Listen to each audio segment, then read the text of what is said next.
Okay folks, well we're out today. We're going to test ride the GS 750 Sport. It's a 2023 model. It's quite highly spec, this one. It's got all the bells and whistles. I'll do a walk round and I'll show what it's like.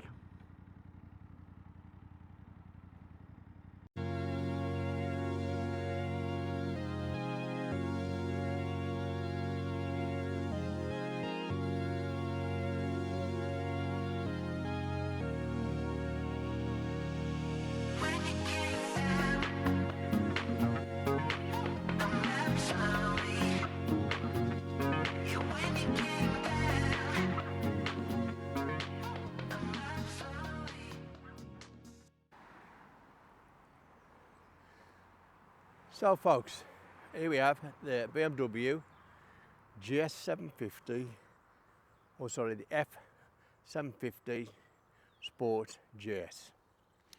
This is a 2023 model. I have previously rode these before, as I said. I think the one I had was a 70, so it's probably gone on for 3 years difference now. I don't think there's any major updates or anything on it. Right, so I'll do the specs for you. It's an 853cc engine, 77 brake horsepower, 7,500 RPM. It's got 83 newtons of torque at 6,000 RPM and a maximum speed of 118 mile an hour. That's plenty quick enough for anybody these days on these sort of roads. 6-speed gearbox. This one's got the quick shifter on it with a multi-disc wet clutch. 40mm front forks. Sorry, 41mm front forks, 170mm at travel. So it's not massively long legs, but it is higher than something like an XR. Cast wheels, 19-inch front. Tyres on the front is 110 by 80 by 19. It's 17-inch rear wheel with a tyre of a 150 17R17. Brake wise, we've got on the front we've got dual discs, 305mm floating, and on the rear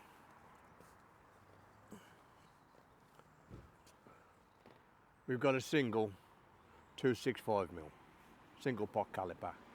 The back one's actually tagged as a Brembo.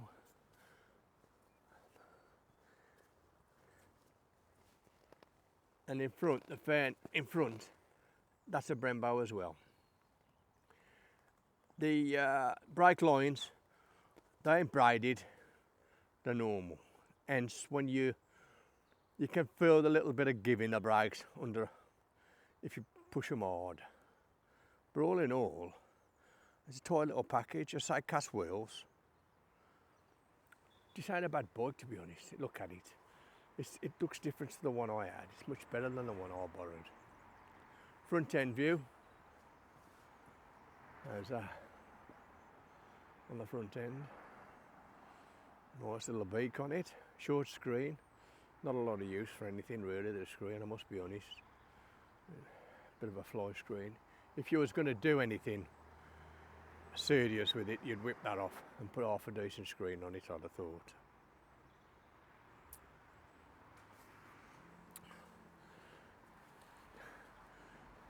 The seat,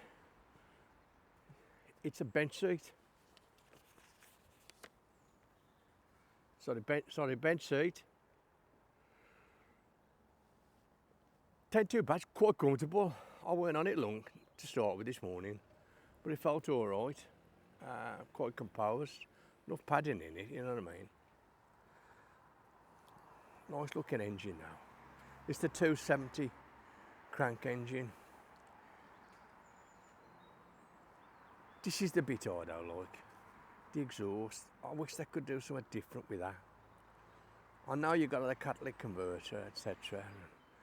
end pipes, but it just begs, that begs for a different layout at the back where the end can is. It looks like they built the bike and thought, oh, we need to put exhaust on it, and then had an afterthought. Like where it comes out at the side here, at the front, I'd have thought that'd have been fine. But if they could have swept that up somewhere and got rid of a bit, but as I say, it's the way of the world these days, isn't it, with the Euro emissions. Back end, now that's tidy. So this is a 23 plate. It's got a side stand. This one ain't got a. Oh, it's got a centre stand on it as well. I don't think it had a centre stand for a minute then. But it's a centre stand. You can see the quick shifter as well. I'll get on. You can have a look at it from rider's view.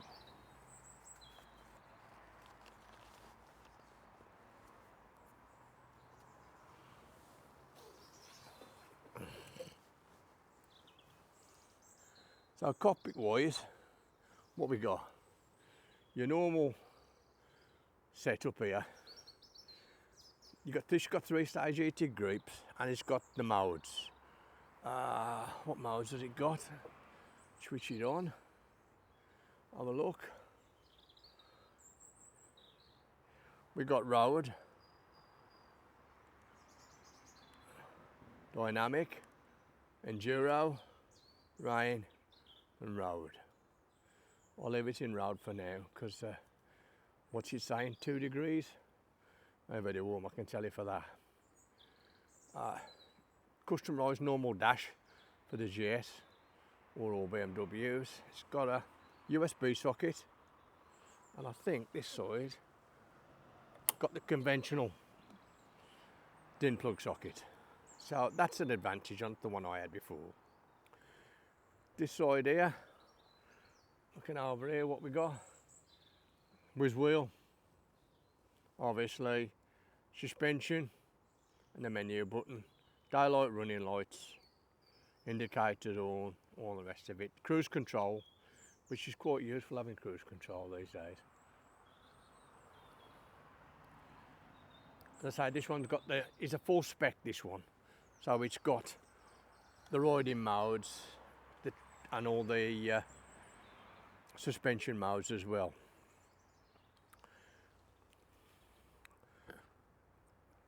Place here for your sat nav, nav 6, whatever.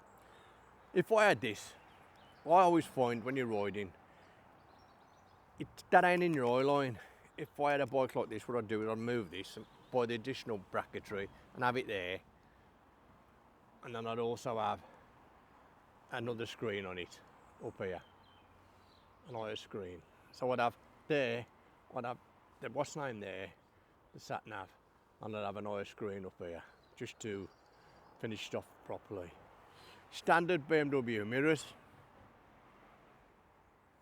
good. You can see enough, don't get much of your shoulders, that's your elbows. All in all, it's a nice bike. It's a nice bike. It's ideal. It's ideal for what you want it for running around in. Oh, you take it off road, I think, if you wanted to. Chain drive, as you can see there, chain drive. I'd probably, again, buy one of these. I'd put the old Scott oiler on it to ensure that the chain was always looked after. But it's a nice looking bike. You got the seat height, this one's 815. You can get lowering kits down to a 760. You can get a rally seat, which takes up to 845. 15 litre fuel tank with a 3.5 litre reserve. So you get you a few more. And it's got a wet weight of 227 kilos. You don't actually feel that heavy, if I'm honest.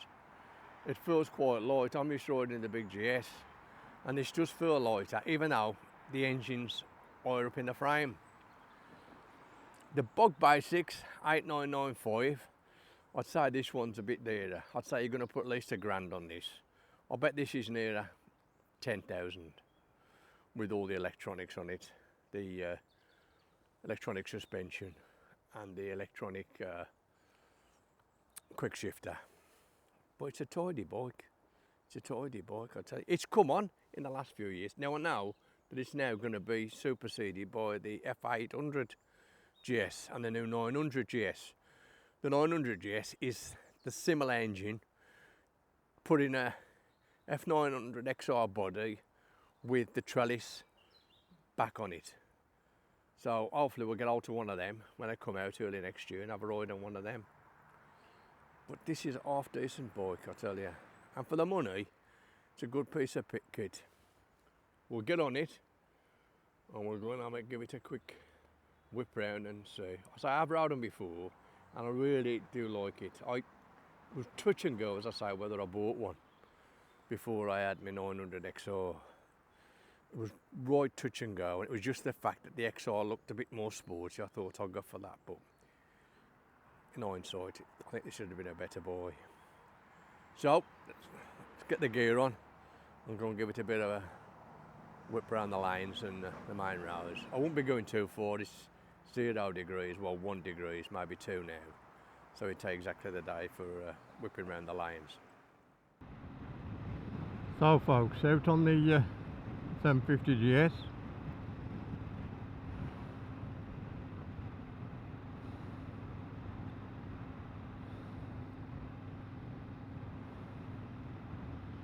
It's a nice place to be.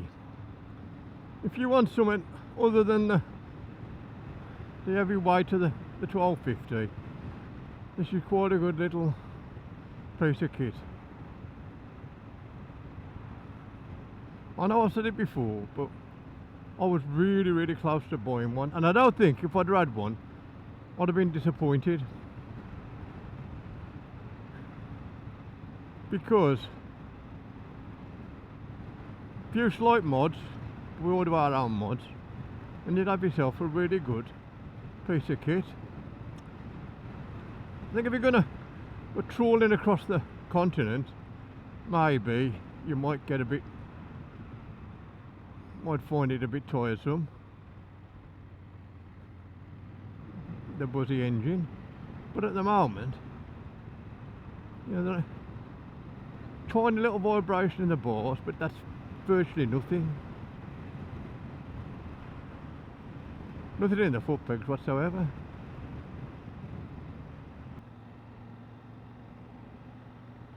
Heated grips are quite good.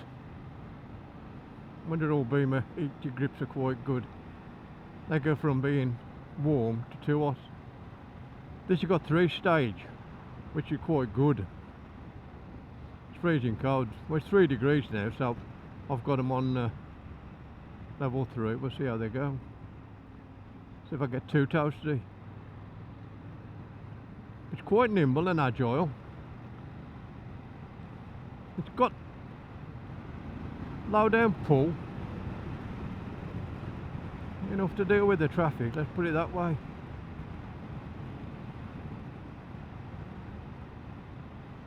As I say, this could do with a bigger screen. If it was me, I'd have a bigger screen on it. Although this floor screen just take the wind off it a little bit. It's got no turbulence as such. It's clean air, but it's almost like riding a naked.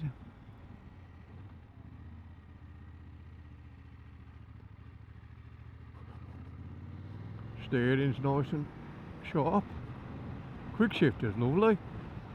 I can only compare it to the XR that I had, the 900, and this is miles better. On the same one, 900 was ever so clunky. My GS is clunky, a lot clunkier than this. But no complaints there. And the downshift, very smooth. Suspensions is in auto, which is fine. It's firm but not sloppy.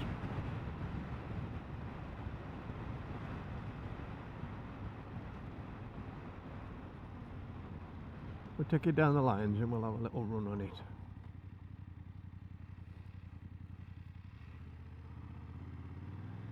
We're going too crazy because the roads are the best. Yeah, definitely. Definitely a marked improvement, the quick shifter, than the 900 XR that I had and the 1250 GS. It's much smoother.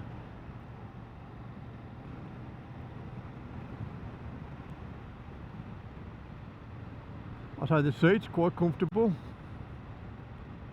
It's firm, but I reckon you could ride a bit on it.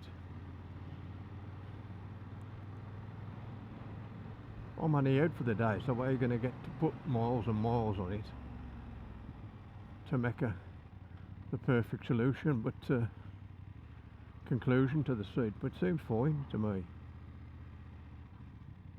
LED headlights, obviously. New LED indicators. Steering's quite sharp. I don't know what the steering angle is, but it's yeah, second to third gear there, sweeter than us. To fourth, just gone in lovely.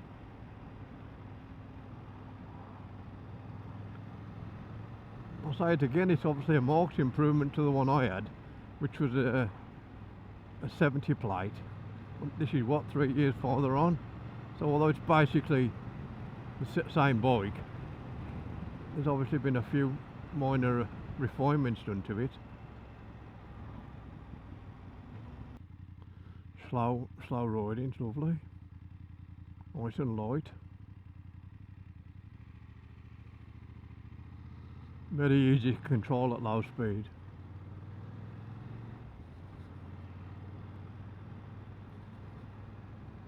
Although the engine's higher up than the GS, you don't feel it. Well, I couldn't feel it anyway.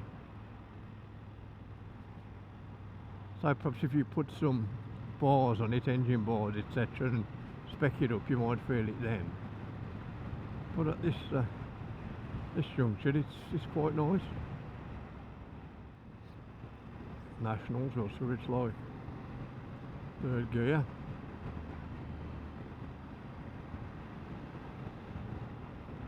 Up to fourth, and we'll see if we can whip round this van. There's plenty of growth, that's straight up to 60, no problem.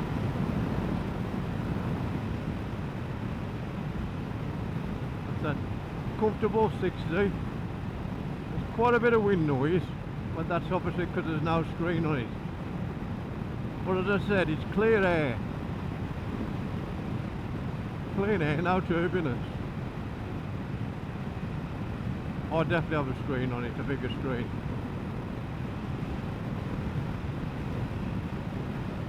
But that's holding 60, 6 gear, sweeter than us. Still have some in reserve as well if you want to give it a push it like, and that's only on just up under 4,000 revs. It's got a bit more in the box to go.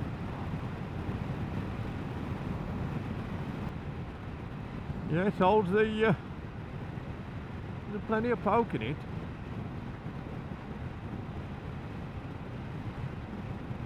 Enough for knocking about in.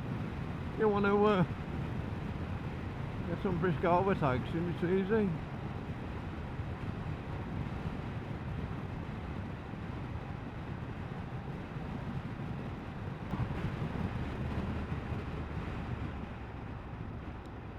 Brakes are nice and progressive. They're too sharp.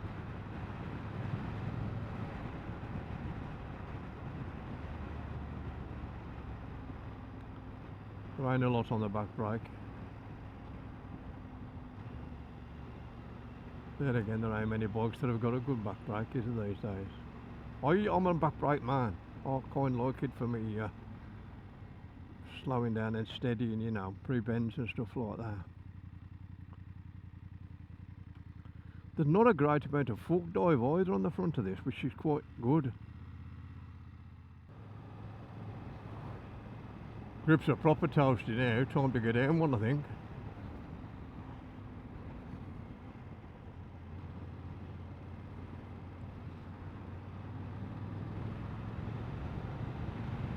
Again, Nationals. picks up pretty sweet. And that's 60, no problem.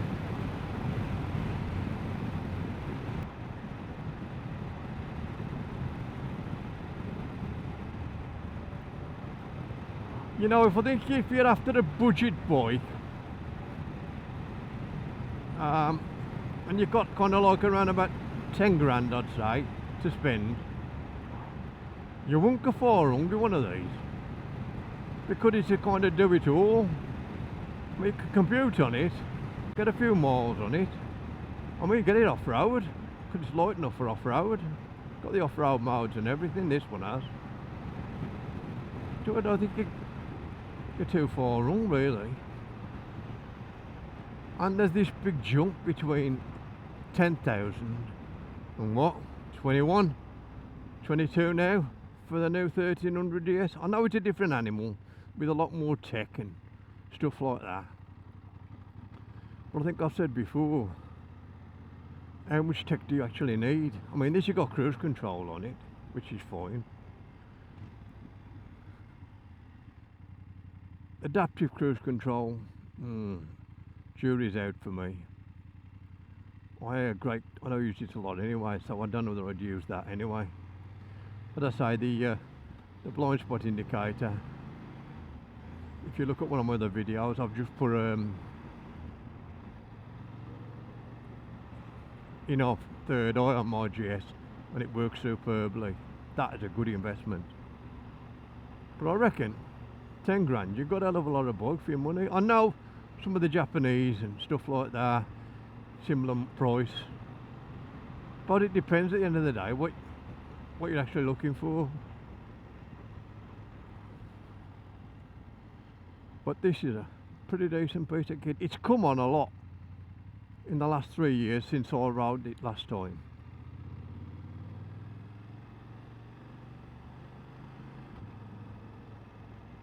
And I say, the quick shifters come on leaps and bounds. Well, the engine's basically the same. They must have refined a few little bits in it. 3-stage ET grips, 4 different riding modes, electronic suspension, sat-nav, pre-sat-nav holder in it, ready for your nav 6, 5 or whatever. Tell you what, a fair bit of kit for your money.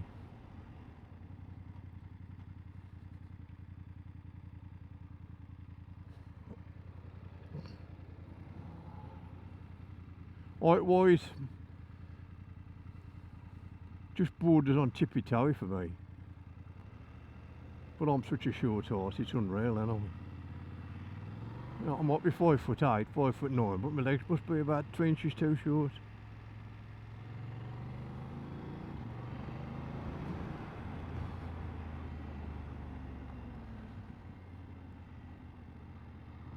Regulation taxi driver all over the road. Yes, plenty of zip, look at that. That's 60, straight up. No problem.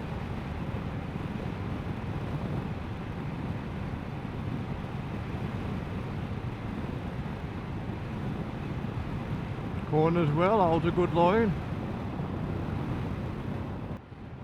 I suppose the question is, would I buy one? Now, if I had a limited budget and my top budget was 10 grand, this should seriously be in one of the top contenders. I'd look around to see what else is about for the money, but this should seriously be in the top contenders.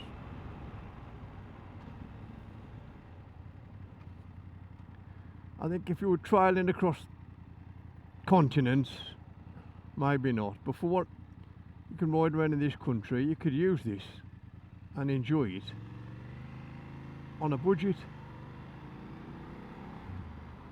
I say, mods, I'd have a screen. I'd move the sat-nav, as I said to here. I'd fit a Scott oiler.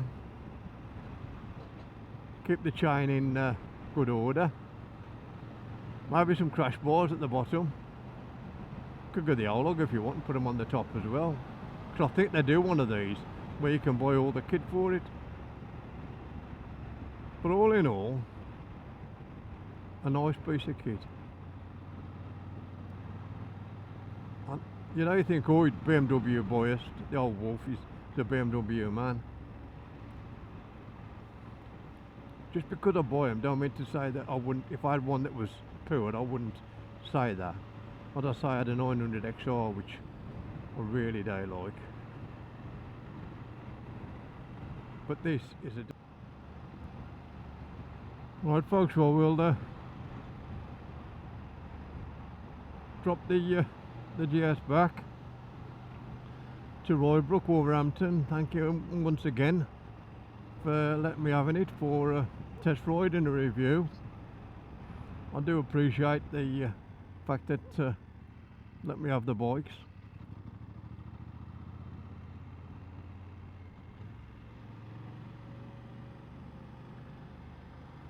A local Wolverhampton dealer, and they serve me well, and that's probably one of the reasons that I am a BMW man, is because the service is top class and it's just up the road. I think a lot of that's got to come into play when you do buy a bike. If your dealer's close at hand, if you do get any issues, then kind of like having to drive 40 miles to a dealer. I can only say that I find, and I've always had top class service off Roybrook. So again, thanks to Gary and the service team, and Ben Salzman for letting me out on this today.